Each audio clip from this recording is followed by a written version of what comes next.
ഈ positive affirmation എന്നൊരു കാര്യം നിങ്ങൾക്കൊക്കെ അറിയാവുന്നതാണ് ഞാൻ മനസ്സിലാക്കുന്നത്.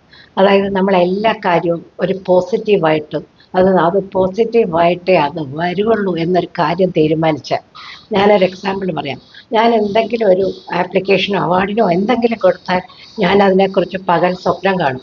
എനിക്ക് അവാർഡ് കിട്ടുന്നതായിട്ട്, ഞാൻ ഏത് ഡ്രസ്സ് ധരിച്ചുകൊണ്ടാണ് അവാർഡിന് പോകേണ്ടത്, ആരെയൊക്കെ അവാർഡ് ഫംഗ്ഷന് കൊണ്ടുപോകണം, അപ്ലൈ ചെയ്യുമ്പോൾ തന്നെ അതിനൊരു പോസിറ്റീവായിട്ട് എൻ്റെ മനസ്സിൽ കണക്കാക്കും.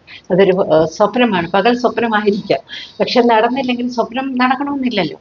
അത് നടന്നില്ലെങ്കിൽ എന്നെ സംബന്ധിച്ചിടത്തോളം എനിക്ക് വിഷമം തോന്നുകയില്ല. പക്ഷേ എന്താണെന്നറിയാമോ, ആ പോസിറ്റീവ്നെസ് നമ്മുടെ മനസ്സിൽ കൊണ്ടു നടന്നാൽ നമുക്ക് എപ്പോഴും ഒരു സന്തോഷമായിരിക്കും.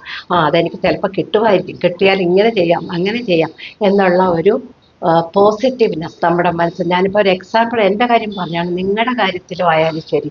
അല്ലാതെ നമ്മളെപ്പോഴും അയ്യോ അത് നടക്കുന്നില്ല, നടക്കുന്ന പരിപാടിയേ ഇല്ല എന്ന് പറഞ്ഞ് മനസ്സിലാലോചിച്ചിട്ട് വിഷമിക്കാതെ എല്ലാം നമ്മൾ പോസിറ്റീവ് തിങ്കിങ് ആയിട്ട് കൊണ്ടുപോയി കഴിഞ്ഞാൽ എല്ലാം വളരെ മനോഹരമായിട്ട് നമ്മുടെ കാര്യങ്ങൾ അവസാനിക്കും.